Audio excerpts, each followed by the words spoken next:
When learning about Latin American history, we tend to start with the painful encuentro, or encounter, a moment that's mostly talked about from the European point of view. We have glorified the age of discovery and exploration as the natural result of European excellence and technology, and we are taught that this culture clash ultimately resulted in our tragic yet beautiful mestizo culture. In fact, this mythical encounter has been at the very root of our identity as Mexicanos, Latinoamericanos, and Latinx people for over 5 centuries. As we near the 500-year commemoration of the Aztec defeat by Hernán Cortés in August of 1521, we have to dig deep through the tangled roots of our history to understand how and why our identity has been shaped into what it is today. Because to continue thinking of our identity as just a simple binary of half Spanish meets half Indian reinforces a version of our history that's not so accurate. By boiling down our history and origins to only 2 cultures, we effectively downplayed the global scale of interactions that happened after the encounter. This simply wipes out the cultural diversity that existed in pre-Columbian times and erases African, Asian, and Middle Eastern cultural legacies from within our identities. However, when and where did these deeply set ideas that our nations and cultures are only mestizo originate? And what is it about mestizaje that makes us so proud to be Latinoamericanos, Latinx, or Mexicano? Please join us by watching this video as we take a visual journey through the history of mestizaje.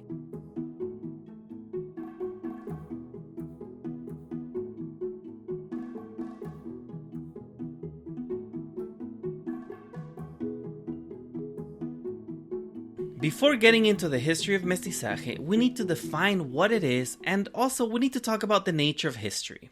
Mestizaje, as Merriam-Webster Dictionary defines it, refers to a culture and its people of mixed European and American Indian ancestry. Although our current understanding of mestizaje was mostly solidified after the Mexican Revolution in the 1920s, the concept of mestizaje has actually been in development for more than 700 years. The word was first used in 1275 in medieval Spanish, aka Old Castilian.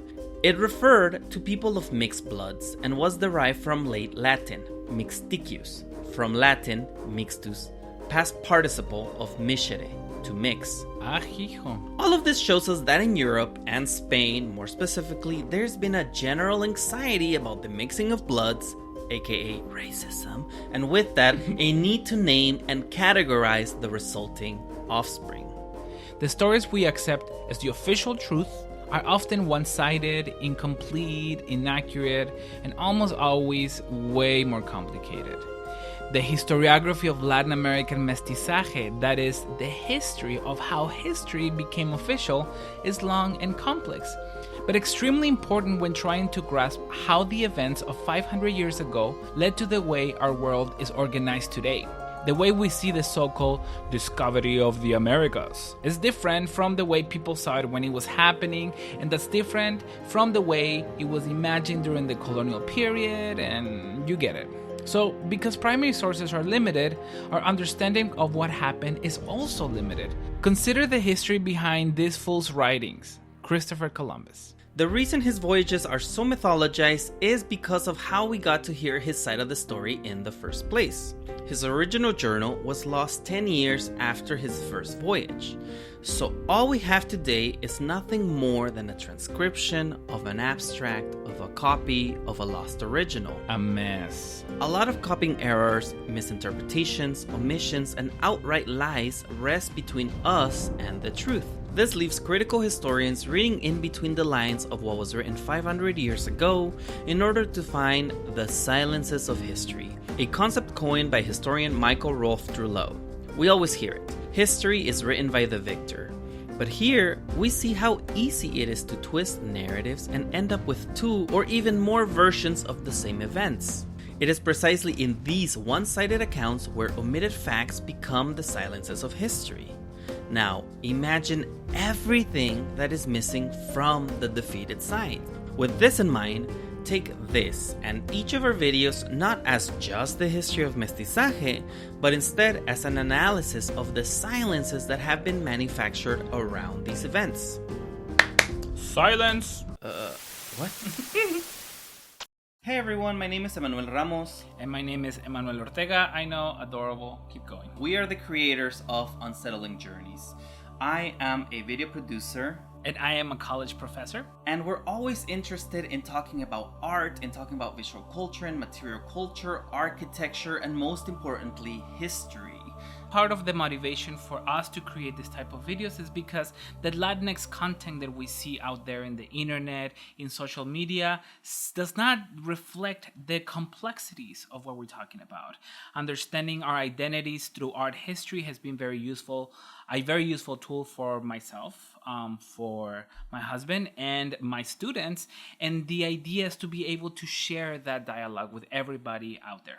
Especially because art and visual culture forms a very important part of our identity. And as you saw in the video, we are very interested with this idea of deconstructed silences. So don't think about these videos as just history videos of Latin American visual culture. Instead, think about how there's so many parts about the histories that we found in regular books, history books, art history books, in magazines and newspapers, and this information that is missing from that also contributes for the creation of history. So we're going to try to borrow from those silences, and we're going to try to deconstruct them from now on. This is our little contribution to try to decolonize knowledge, because a lot of these conversations are being held in academia, but it's time for those conversations to go out in the general public. For that reason, we have planned a lot of content for this YouTube channel. We have multiple seasons in the making, and what we want to do is track the ideas of Latin American, Latinx, and Mexican art and identity. And the way we're trying to do this is by roughly coming out with 10 videos. And we have two different types of videos. The first ones are going to be the visual breakdowns, which are more like video essay. And then the second type of video will be the coding silences. And that is going to be a little bit more academic and a little bit also more free-flowing. As I mentioned before, I am an art history professor, so I want to be able to get into detail about some artwork, some themes, some general ideas that we don't have time to do in this shorter videos. Make sure that you subscribe to our channel. We are going to be coming out with videos every other week, 2 videos a month. So what we're going to do right now is we're actually going to deconstruct or just talk about a couple of words, because we understand that some of the words that we use in our videos may be palabras domingueras, as we call it in Mexico. They're just too big. Or very abstract. Very abstract, correct. So what we're going to do is just, at the end of all of these videos, first we're going to encourage you to submit your questions so we can start a dialogue. So we may address some of these questions at the end of our videos. We also have reserved entire videos just for questions. But the main idea is to talk about some of these terms, such as binary. What do we mean by that? That mestizaje is a binary of indigenous and European. And as we will find out, there are so many other components. There are African, there are Middle Eastern, Asian influences in our identity, present to this day. Something like los tacos de pastor is a Middle Eastern way of cooking food. So these things that we think are just solely Mexican have deep and complicated histories. The next word will be historiography. And in order to truly deconstruct the silences of history, we have to understand how that history was created to begin with. So that's why we are going into the history of history. That's basically what historiography means. And primary sources, it's looking at the very first time those histories were recorded. These primary sources were not written by objective observers. These were players in those histories. They had a say, and more importantly, they had their own biases and they had their own motivations for writing what they wrote. So precisely because of that, we have to look at Columbus's motivations. Why was he writing, and why did he describe indigenous people as just being savage without understanding?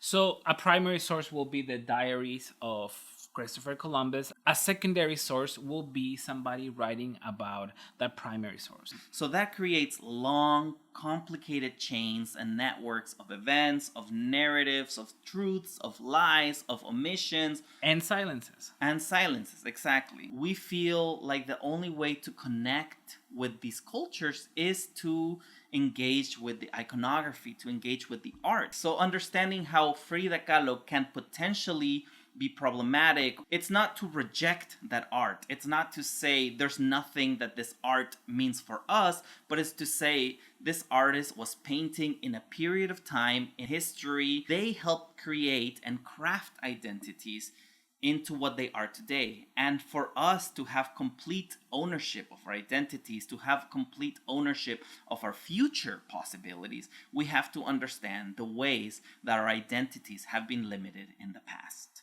I reject Frida Kahlo.